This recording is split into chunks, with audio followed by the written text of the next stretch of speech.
Hello, welcome to Power Pantaloons podcast. My name is Tanya.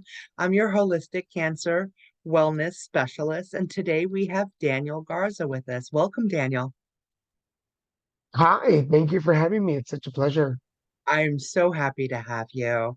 Uh, so, can you introduce yourself and tell my audience what you do?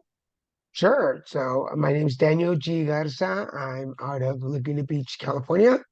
Originally born in Monterrey, Mexico, raised in Texas. I lived in Dallas, Houston, and down in the Texas Valley. So I tell people I'm Mexican born, Texas raised, California living, and that they should put that in a bumper sticker.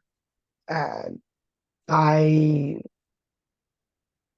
My resume includes, among other things, entertainment. I'm an actor and I do stand-up comedy. Me and my partner Christian own a production company. We do live stream shows. Uh, so we produce, direct, and host our shows. And in the energy world, I'm a Reiki master, an intuitive card reader, and I got my life coaching certificate. And with those two, I launched myself into the transpersonal coaching realm. So I created a program called the Alignment, which is a balance of logic and energy work, which is working really great. I'm really proud of it. I'm an author. I wrote a children's book during the lockdown called Grumpy Bunny and the Colors Game, which is a guided meditation book for children. It's in English and Spanish, and you can order that on my website. We'll talk about that later.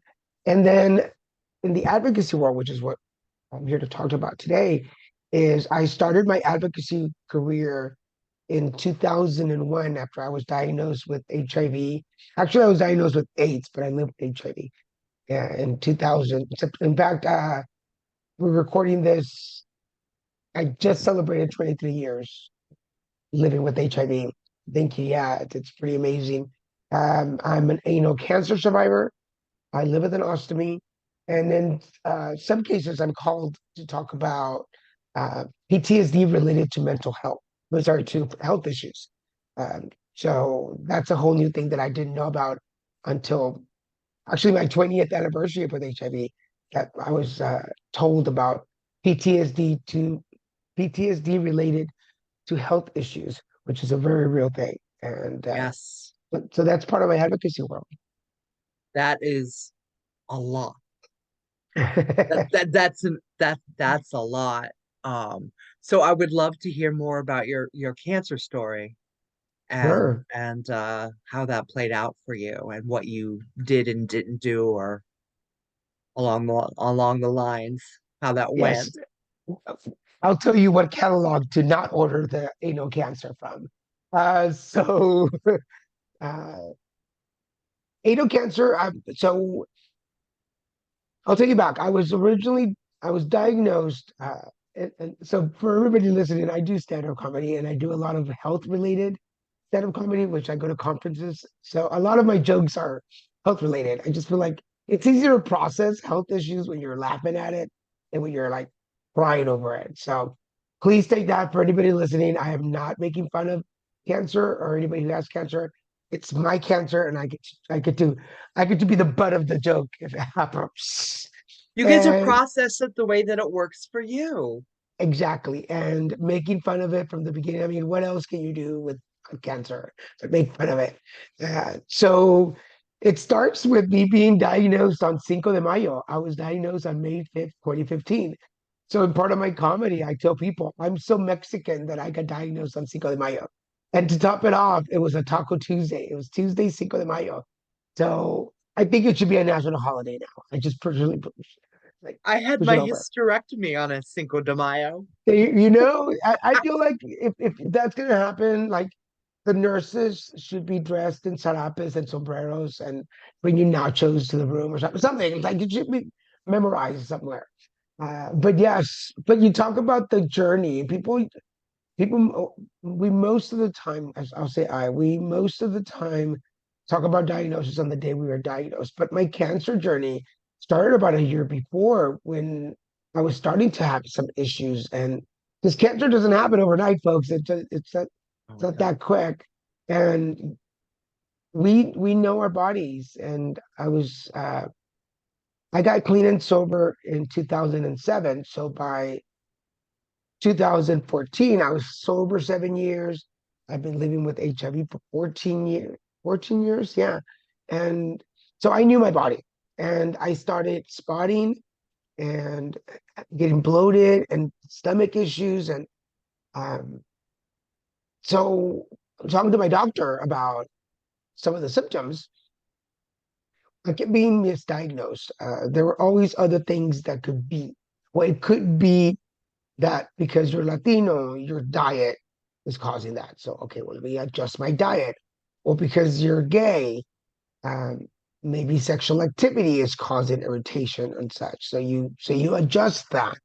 Uh, and then it was still happening. So funny how the universe makes things work. I had a hernia, and I never did anything about it. It just never bothered me until it did start bothering me. And on a routine checkup to go get my blood work done, I just casually mentioned to my doctor, hey, could my stomach issues be because of my hernia? And he's like, I didn't know you had a hernia. I'm like, oh yeah. So he felt it, and he's like, I had at that point a strangulated intestine, which is very critical because it cause septic Yeah. symptoms. So that was a Wednesday. It's funny how you remember these things. I can't remember my boyfriend's phone number for dear life, but I can remember the day and the situation of every diagnosis or every moment that happened. Yeah. And It's part of that PTSD. yes, yeah, exactly. And we don't know, we don't think about that. We don't associate it. And so my doctor goes to check my hernia. I would lay down, checks it. It's a Wednesday, and I was working a gig in San Diego, and he's like, "You're gonna have to go see a specialist." I'm like, "Okay, well, can we do this next week?" He's like, "No, you've got to go tomorrow." And I'm like, "Tomorrow?" And you know when the doctors say tomorrow, it's New now. Year. Yeah. Like you got to do this. So I went to my specialist on Thursday and had my hernia surgery on Friday. It was that quick.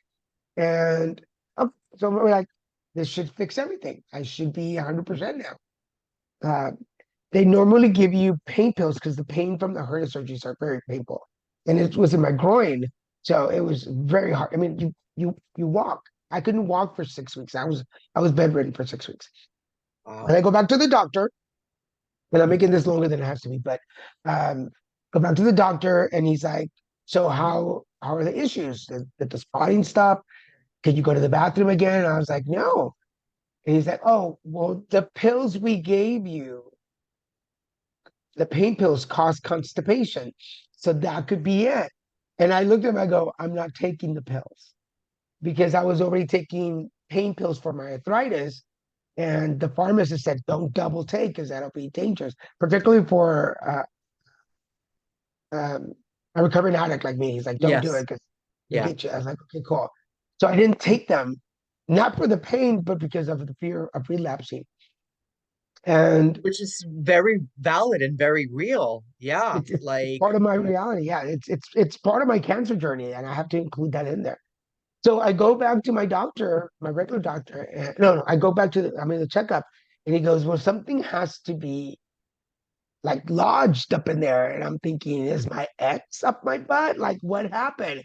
Like, did I forget a boyfriend up in there at one point in my life? Like, because exes are always getting in the way somehow. So I figured maybe one of my old exes when I was drunk got oh lost in my my, butt. And and well, they do.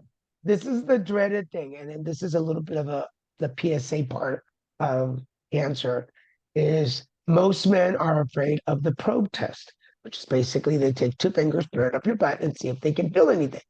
On the Latino side, most men are too macho to get that test. And on the gay side, most gay men don't want to have that done by a doctor. And I tell people, go play doctor somewhere and pretend that your boyfriend's a doctor and have him do it for you. And it's very easy to feel that there's some ass there. So he does the probe, and he's like, "Oh, I'm gonna send you back to your primary to check you."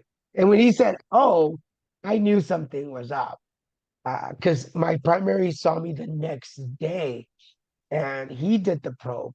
And he was like, oh, he goes, I can feel something. And exactly the same thing. He's like, I'm making an appointment for you right now. While I'm sitting there, he calls the oncologist and he's like, I need you to see this patient, blah, blah. Perfect. And he goes, you're going tomorrow. And I was like, holy crap. Like, this is, Right. And that's if they're going to let you see an oncologist the very next day, because to get an appointment with an oncologist is like an act of Congress.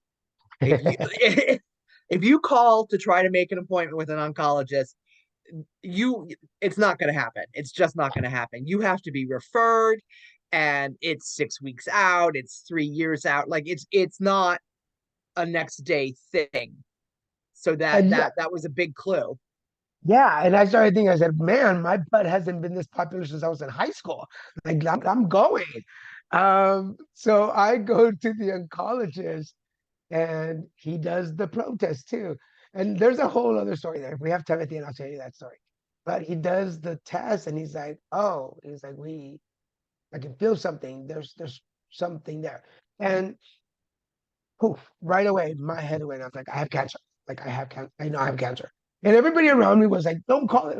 We live in this world of, I live in the world of energy too and manifestations. And they're like, don't Yeah, don't manifest it, call don't it that. manifest. And I'm Yeah, like, there's a difference between me manifesting and me being realistic and saying, I'm pretty sure there's either a tumor or cancer. So if the sooner I stand in my reality, the better I can confront it. And the better my healing process will be, mental, physical, and spiritual. And I was already an advocate, and I'm like, I'm gonna be talking about this.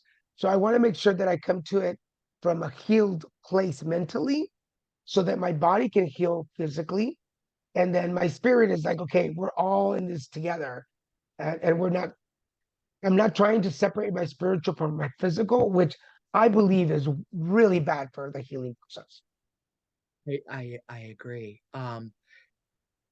So can we talk about the you knew it was cancer, but like the reality of it actually being said out loud? Because like for when I was diagnosed, I knew, but actually hearing the doctor say that I had cancer, my like I white noise. I didn't hear anything else after she said that. Fortunately, I had a friend with me who took all the notes, but like what was your experience like? Because you knew, but like so when you were actually told, how did that go? Yeah, and you just said something really important that I don't want to breeze over. Have somebody go with you. Do not go to these appointments alone. I don't care how strong you think you are. I don't care how independent you think you are. You go Miss Independent, like, yes, but in these moments, take somebody with you because you do. There is that moment where you're either everything tunes out or all of a sudden you're in a Peanuts cartoon where all the adults are like, wah, wah, wah, wah, wah, wah, wah. Yeah, yeah. And I mean, I was an advocate. I was used to doctor's visits. I've been going to doctor visits forever. But that moment, it's a Taco Tuesday, and my appointment with my oncologist was that Friday. But that Tuesday, I woke up and we were gonna do a taco nacho day or something. We were on our way to the grocery store, and I was having it was the thing that every time I went to the bathroom, it was a 30-minute to 45-minute process. And it was so painful and draining. I had to go lay down to recoup my energy. So we were about to go to the store, and I'm like, I have to go to the bathroom. And Christian knew like it's gonna be a little bit. And when we're done, he's like, you need to call the doctor. Like he probably already has your paperwork. Like you can just tell you, and they're not going to tell you over the phone. And then this is just they just Some won't. of them do. I heard about that. Well, I'm glad my doctor didn't. I'm glad my doctor didn't. And let's correct that. I have heard about people being told over the phone, um, but my doctor was cool. He was like, so I called him and I said, hey, look, which I was surprised they put me right straight to him. And I tell you, when my angels were working, they were like, we're on it, dude. And he gets on the phone. He goes, look, I have surgery in an hour and a half. If you can be here within the hour, I'll see you today. And mind you, okay, this is Tuesday. My appointment was on Friday. So I look at Chris and I go, I guess we're gonna have to like push back tacos and nachos. We got in the car. And for those of you that live in California or know California, we were in Culver City and my doctor was in Newport, which is about a 45-minute drive without traffic. So we were like hustle, like this is LA, folks. There's always some traffic. But we got there just in time. We walked in, he sat us down, and his name is Doctor No, that's right, Doctor Rad, RADD, and he is, if he ever hears this, he is gorgeous. That man is a gorgeous doctor. Like I didn't mind him having to probe. Let's just put it that way. And but we walk in and we sit down and he doesn't sugarcoat either. He's very straightforward. He looked at me and goes, "We found something, and you have anal cancer." Now, my first thought was like, how did I never know about this? Why did I never know about cancers? I've been teaching HIV for 14 years, and I never knew that there were cancers that affected HIV positive people 35% more than people without HIV. There are about 25 cancers that affect people living with HIV 35% more than non-HIV people. I did not know that. I'm like, I why didn't did we never either. talk about this? I'm like, why have we never talked about this? And then the second thing was like, I'm in this relationship. I've been with Christian for a couple of years. At this point, we've been in 2012. We met May 9th, 2012. And this is May 5th, 2015. So we've been together 3 years and really not boyfriends. We were just kind of, well, in my head, he thought we were already boyfriends. I was like, we're hanging out. We're just buddies. And so I'm sure I cried. I'm sure there was a tear. I can't remember the tear, but for dramatic purposes, let's put one little tear rolling down my cheek. And and Dr. Rad got up and put his hand on my shoulder, and he's like, "Look at me." And by the way, I've shared this in other stories. He was like, "Look at me," and I'm like, "I'm fine, I'm fine," which we all know what fine means. And he's like, "Look at me," and I kind of started to look up. And the third time, he was very stern. He goes, "Look at me," and I finally looked in his eyes, which he has beautiful eyes, and he was like, "We got this." And it was the first time any doctor had ever say, "We got this." Not you're gonna be fine, everything's gonna be great. And the ever popular is like, I've seen hundreds of this and everybody's doing well, but I'm not them. I'm not them. I'm me, and I have a life, and I have my own things, and this is going to impact me, and I need to start prepping for that. But he was like, "We got this," and I was like, "I believe you. Yes, I'll marry you. Let's go right now." And that was the start. That was the start. We did 40 rounds of radiation. I had the porta 40. cat. Yeah, I think we ended up doing just 38. I don't think we finished the because I got down to 123 pounds. I had the porta cat, so they had the pump 2 weeks, one at the beginning, one at the end. Um, and I was getting nausea shots. Uh, but and then in the end, I did 40 days of hyperbaric chamber treatment because I developed a fistula from the radiation. And so, all in all, from hernia surgery all the way to the end. Oh, because then after that, I had my ostomy surgery because of the complications. So, from hernia surgery all the way to recouping from ostomy, it was a year and a half. Um, so can we talk a minute about, so for the radiation, was it every day or was it once a week or like Yeah, Monday through Fridays. Monday through Fridays? That's rough. I Yeah, did 5.5 weeks, and so and I was shot after 20 visits. But I yeah. also did chemotherapy, and my oncologist recommended what he called a chemotherapy radiation sandwich. And I looked at him and I honestly I said I'd rather have the tuna. Like I just who the fuck wants that? That sounds disgusting. Can I have the tuna fish sandwich, please? Right? And his name was Dr. Toy, and he was absolutely, absolutely amazing. And he made me feel at ease, and he was very, very open about stuff. The only issue that I had was when he asked me if I wanted a power port. I said no. He didn't explain why I would want it. I didn't ask, so I think we were both at fault there. But when they ask you a question, you don't know what it is, ask follow-up questions. What a power port it's a medical device they put into your chest where they put the IVs and they do the blood draws and they do everything. And when you have chemotherapy, your veins are shot. They can't it takes a very long time to find a vein to tap, and it's not a fun day at the amusement park. It's not, because I did actually experience that when I went in for my second round of chemo. It took an ER nurse over 45 minutes to get me hooked up to the IV. Oh, So that was the day I almost quit. That really was the only day during my year-long journey where I almost quit. And so when they ask questions and you don't know why they're asking the question, ask follow-up questions. Really, really do that. yeah, yeah. I had the portacath, which is I guess it's like the PowerPoint, yeah. PowerPoint. Yeah, and yes, I had it for a total of 2 years after my cancer, which, oh my God, it was so cool when you would go somewhere to get blood drawn or they had to check anything. Because we always laughed because if you, for those of you that don't know, the portacath or the power port it looks like a little sperm. It's what it looks like. It looks like a sperm under a microscope. Got a little head and a little tail that connects to your artery.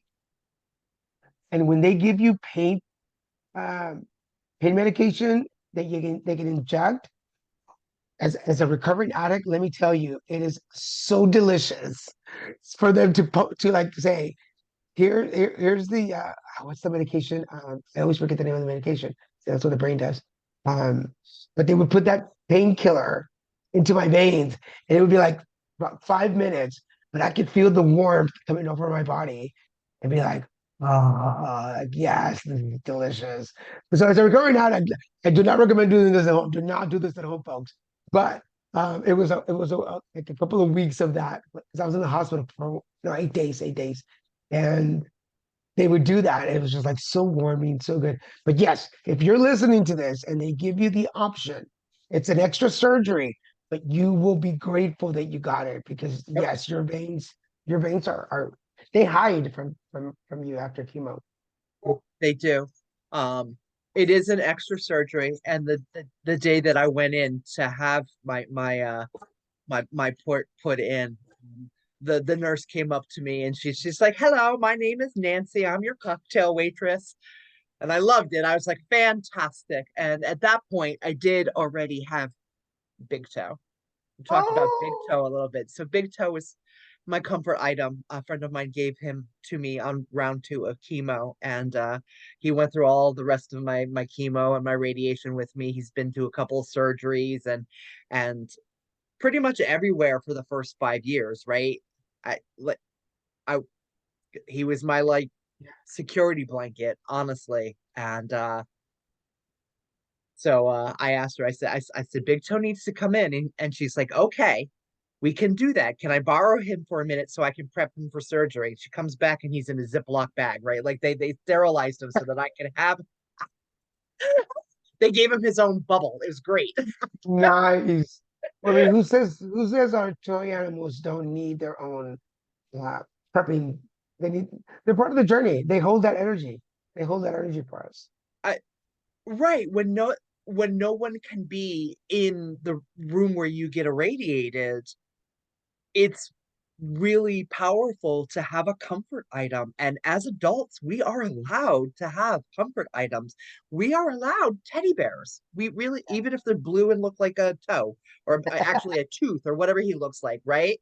Like he brought me comfort and joy during a really rough patch. I used to sleep on the couch because it was easier to get off the couch to have to go to the bathroom or whatever.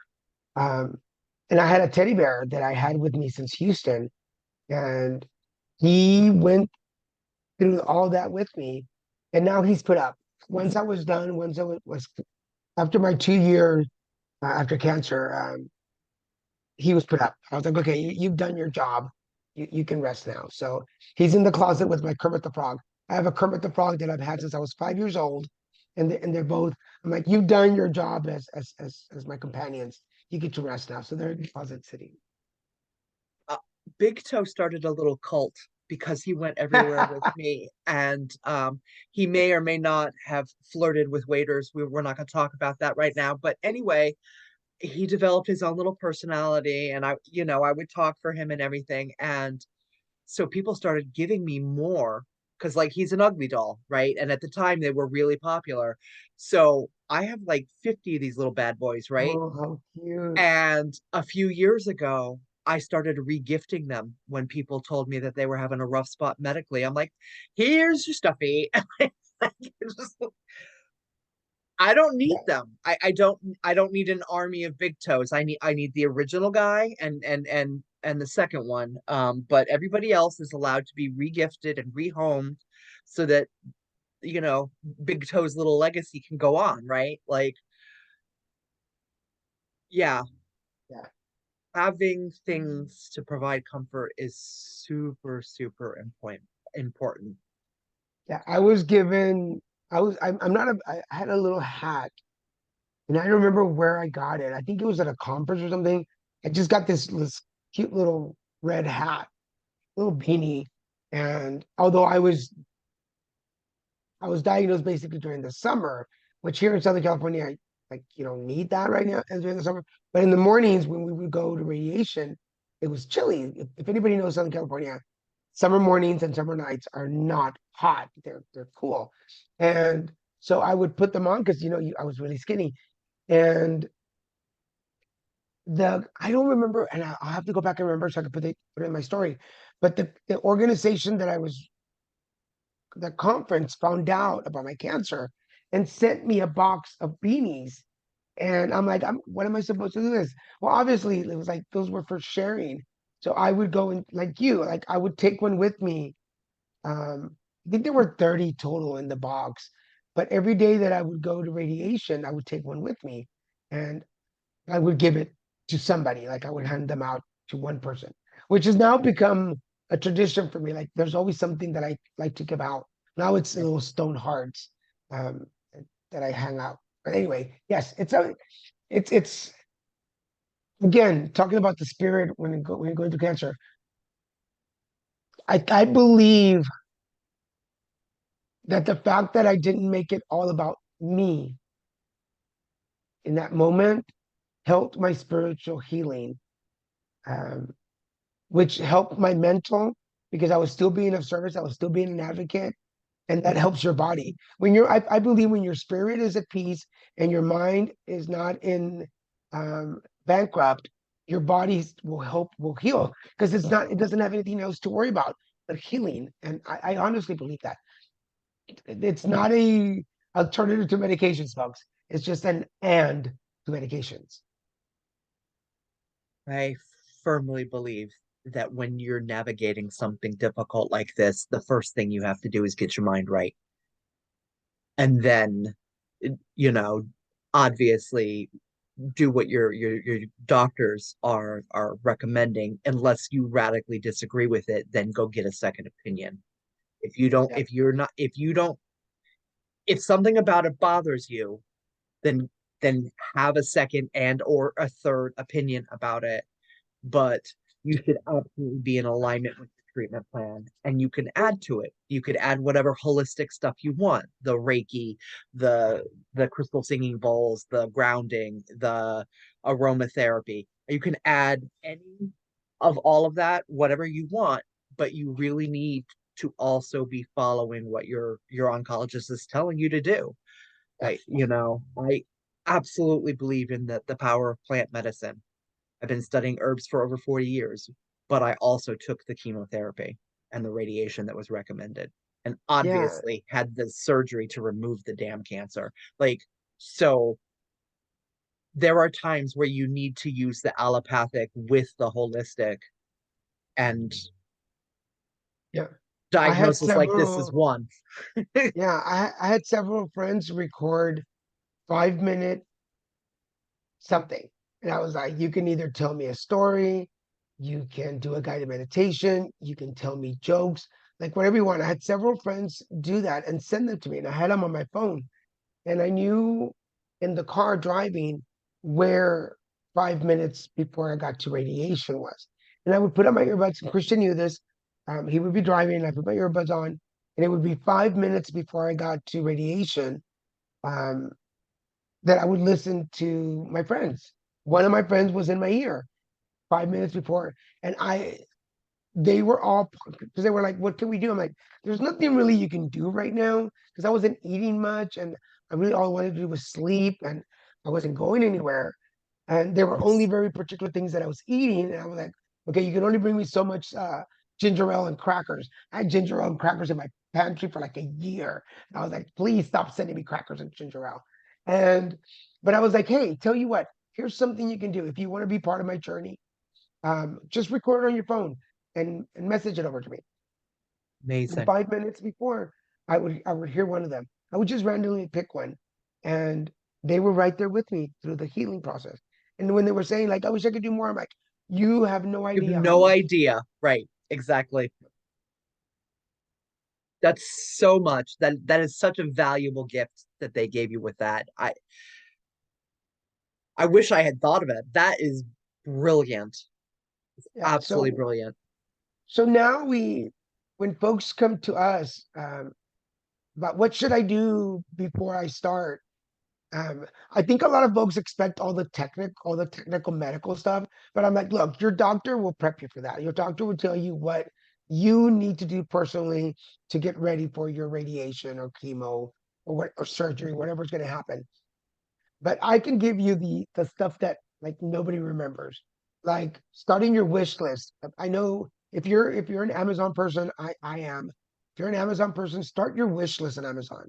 Start thinking about the things that you're going to need, creams and lotions and maybe some foods. Ginger and crackers, folks, for nausea. I cannot recommend that. There's creams for the radiation burns. Put those on your wish list. And like you, Tanya, like when you're done, if you don't need them anymore, you can donate them to somebody else. Like uh, unopened stuff, unopened stuff. So start a wish list on any of the suppliers online and have people just send you stuff from there. I had friends that would come and do Reiki for me. Yep. Uh, I would have, I had friends come and take, because Christian, my partner, and I, we don't live together. So he would come and stay with me during the week in Laguna Beach. And I would have friends come and take him out um, when they could for at least an hour during the afternoon. Like when it was my nap time, I was like, hey, this is a good time to come get him out of the house. Doesn't have to be to go eat or expensive, especially like, well, if we lived in Laguna Beach. Like just come take him out for a walk to the beach so he can distress, let him vent, let him get his moments out. Because Yeah. yes, you don't want to hear your caregiver crying or upset, but you also don't want them to have to need to cry and be upset. So go do something. Um, what was the other thing we did? Oh, set your boundaries on verbal stuff that they can say around you. Like for instance, I prohibited people to say I'm sorry around me. Do not say you're sorry. There's a purpose, there's a reason, there's a why for this. So unless you want to be part of the why, don't say you're sorry. And I would tell people when they're like, I'm so sorry, I'm like, did you put that golf ball up my ass? Just damn you, like, how dare you? So no, I'm sorry. And if they were coming in with pity energy, please don't come and visit me. I'd rather you not. And then there No, was, go ahead. no mourning me in front of me. No giving me Yes, expiration dates, none of that. Like if you can't come in here with good vibes and the fact that we're kicking cancer's ass here, stay home. yeah, yeah. Absolutely. Absolutely. I had them change the question from "How are you feeling," which I rarely ever ask anybody nowadays. It fell out of my vocabulary to like, "How's it going? What's the update?" and I was like, oh, okay, well, this is what the doctor's going. This is the day radiation we're on. Cool. So now all my friends have like they never ask me how I'm feeling. They're all like, hey, how's it going? Oh, well, this is what's happening. I was like, okay, cool. Because now I can get now we're like you said, we're part of the conversation. You're not coming to pity me or feel sorry for me, or I don't Right. need that energy. Like I have enough of that in my head. I don't need your pity too. So, oh, the Right. other thing that I did was I started a video journal. The Mm. day that I was diagnosed, I started a video journal because that's what I do. I'm into hosting, and I was podcasting back then. I'm live streaming now, but start a diary, a journal, a video diary. Even if you're not going to share it with anybody, I did because that's who I am. Um, For you can go to yourself my YouTube later. page. Yeah. Yes. The Because you know this, there are moments after your last visit that you're still like survivor's guilt, or there's a pain that comes back, or something happens that makes you doubt your existence. And I always have those videos to go back to uh, from day one to day 30. I only did 30 days because after that, I just couldn't. I didn't. After that, my pity kicked in. I was so. Oh, no, you made me cry, Tanya. Um, I was so afraid of the person that I was seeing on video um, because he looked like Daniel when I was diagnosed with AIDS. Because I was 110 pounds when I was diagnosed with AIDS. Look sick. Yeah. And I'm like, I don't want to see him. I don't want to see him. I uh, So I I get that. Um, can you talk about the ostomy bag? Because a lot of people don't even sure, know what that is and sure. and Um, what that's about. so the ostomy bag, there's a couple of different. There's an ileostomy, which is for urine. There's a colonoscopy. Colostomy, which is for poop. And then these. Oh shit! I just forgot. There's a third bag, and I just forgot it. And by the way, I am the 2023-24 ambassador for the United Ostomy Association of America. I That's was awesome. just, yeah, I was just granted that. They call us champions for the year. So I'm the champion for this year. So please join us. Go check out uoaa.org for more information on ostomies. But basically, what they do is because of the radiation and where the tumor or the cancer was, um, it was sitting right on the edge of my sphincter. Because I'm an overachiever. I want to do everything grandiose. So it had to be right there in my sphincter. Like, let's just do that. Like, like if you want to talk about holding all your poop back, it was right there. And so when fortunately the cancer went away, but it also took away half my sphincter. So there were two choices: either have wear diapers for the rest of my life, which I tell people those little tables in the bathrooms at like the mall, they don't hold an adult. So I don't know why they have them in the adult bathrooms. Don't ask me how I know. I just know. And but it was like either you're gonna wear diapers for the rest of your life, or you're gonna get a colostomy bag. And this was October, November, December, January, February, March. It took me 5 months to say yes, because my Tommy, that's my ostomy's name, was born on April Fool's Day, 2016. On April, yeah, yeah. And I didn't finish mentioning before I go back. My last day of chemo was 4th of July, 2015. So I started on Cinco de Mayo and I ended on 4th of July. So the next time at your next 4th of July, when you're eating a hot dog, think about me because you're munching on that dog. Um, you're welcome, America. Okay, so the ostomy, because I no longer can hold um, my waist, basically, it's required in order for me to have a quality life is they basically do a little hole in your belly. It's usually about belly button level, um, and they pull out your intestine, and basically that's where you go to the bathroom. So um, there's these they call them wafers. There's this plastic ring that goes on your skin um, where you connect a bag to. And some of them come already connected. Depend. There's like three or four different brands out Right. there. Yeah. You wear that, and basically you poop in a bag. Like I could be pooping right now, and you wouldn't know. I tell people if I get really quiet, give me 5 minutes. I'll be done in a second. And then all of a sudden I'll be in a conversation. I'll be like, And people are like, Oh, "What are you doing?" I'm like, "Nothing." But I tell people we're no longer. I feel like we're holy rather than ostomates. Like, just say that I'm holy because I'm a little, or I'm a piggy bank. yeah, I have poopsidents. It's- Because of the irradiation. Once in a while, I don't make it to the bathroom because my Mm. body doesn't signal me with enough time. And yes, this happens when I'm grocery shopping or out, and learning how to, like, because you can't control the situation, you can only control how you respond to it. Learning how to be grateful that I still have the body that I have, and just clean the shit up because shit does happen. Uh, Everywhere we have baby butt wipes with us, a change of clothes, and we just move on, right? Like, because that's just what we have to do. So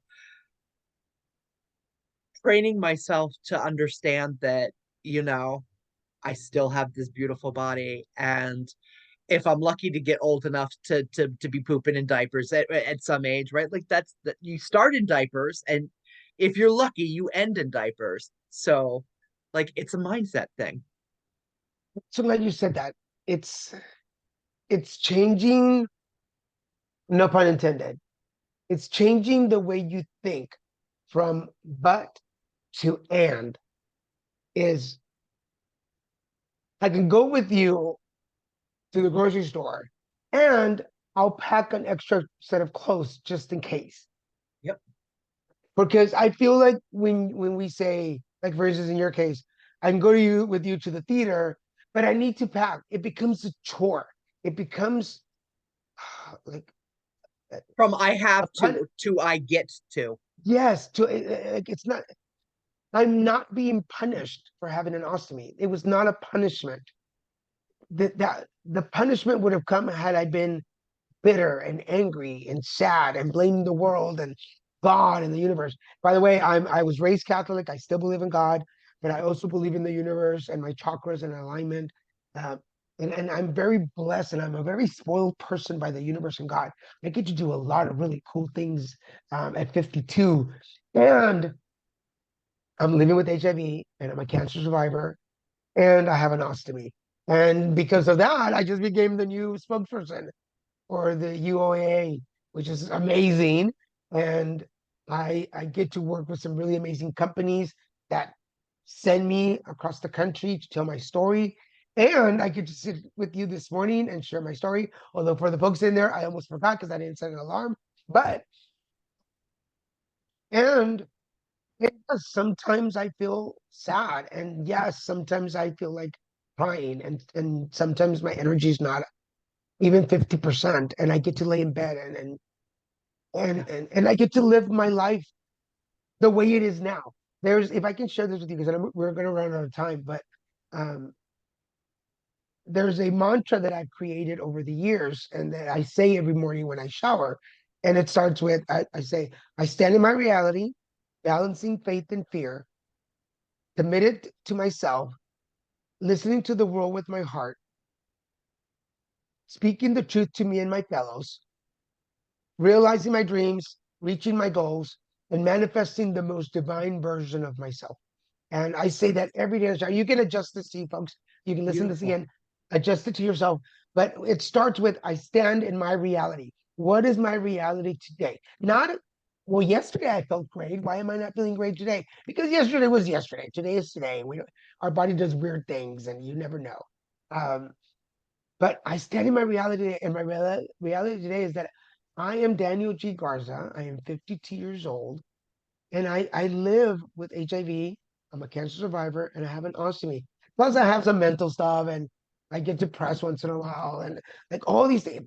But it's and because in the end, it's my foundation. And once I built that foundation and I made it really strong, man, you can build anything on that.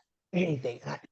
I won't sit here and tell you the Absolutely. rest of the story, but man, there are things that I have done in my well in the last 23 years, more so in the last 16 years of sobriety, that 17-year ago me would be like, I'm never gonna do that. That's not for me.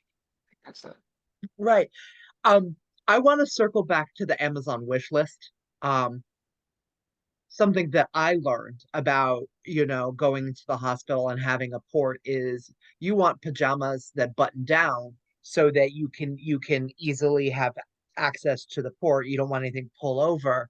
Um, is there anything that you had to do garment wise differently Well, during treatment, during treatment? Because we're talking um, about things they might want to yeah, have on hand. I started going for the baggy shorts with the elastic shorts because it was easier to just because once the tumor started downsizing, uh, I was able to go to the bathroom more, and and then chemo gave me diarrhea a lot, so that was a big issue. So having to run to the bathroom and not having to button or buckle anything. So don't, I mean, if it's anal cancer, how about other cancers? But for me, shorts were loose things items. Your skin gets irritated. I still have skin issues at night. I don't want anybody touching me because my skin gets really hot. And this is years later. Um, Yeah. find find clothes that you enjoy, and don't be afraid to return things that you don't feel right. Um, and Things that bring you joy, absolutely. yeah, But like function in a medical way. Like yeah, for definitely a things while you there, think about yeah, before. for a while there, I started. I was always I'm a medium sized t-shirt guy, but during those times, I just had big baggy, large, extra large t-shirts, something that I could move around in and be comfortable and does not sit on your skin. Um, oh, find things that. Oh, I had the wrist nausea. I forget what they call it, but they use it for boating. Um, and they have this little ball that sits on your wrist. Um, if you suffer from nausea, oh my, I cannot. For me, they worked. I wore them the whole time because they press on your wrist and they stop you from getting nauseous. And you can get them in all kinds of different colors, so you can mismatch them whenever you want. That's Um, fantastic. that and I can't remember the name of the cream right now, but there's a rash cream. It has different names depending on what part of the country you're in. But start you oh my God, use that because use that even if you don't feel the burn, even if you don't feel the rash, because radiation will creep up on you all of a sudden, and the burn is it's horrible. It's tier. Oh, and get your three people. I call it by the three by threes. Three people. Number one, the person that you can call to just whine and bitch and cry. That is not gonna add. That's not gonna. They're not gonna add anything to the conversation. You just call them and go. I would just text them and go 911, and they would call me, and I'm like, my life sucks. Everything's horrible. I feel so sick. I hate everybody. Blah, blah, blah, blah. And they'll be like, "Are you done?" Yep, I'm done. Thank you. Bye, and then you're done. Like 5 minutes of bitching, and then you're done. The second person get a they call it best friend tough love in the movie The Book Club. Love it, but it's get somebody that's going to be your mentor. Find a cancer buddy that's been through it so that they can put you in your place. Because sometimes we think we know more than the doctors. Chemo somehow give us this idea that we just graduated from doctor school and all of a sudden we're on Grey's Anatomy and we know everything. And I had a yeah, I had a cancer buddy that I would call and say, "Well, they're saying to do this, and I don't think so." And he'd be like, "Shut up, do it. This is going to be good for you. Pay attention." And that they were in fact, once I was done, we don't talk anymore. They were just there during. And if you need a cancer buddy, I will be your cancer buddy. Call Yep, me, and same. I will put you in your place when you're trying to be nasty. And then the third person is I need to get out right now and I need to get out of the house right now. Cabin fever is such a real thing, and we forget about that. But I had a couple of people that I would be like, "Can you come get me?" And it was just maybe a drive around the block, or if I was up to it, go into the grocery store and get crackers or a cookie that I could eat or something. But have your three by three people, have them available. Um, you will be grateful. Um, Candies. If you find a particular candy that you can like, particularly something hard candy you can suck on, um, I used to like the Sour Patch Kids, all those sour things. Yeah, because also sour food, sour candy gets you out of your anxiety and your panic attacks.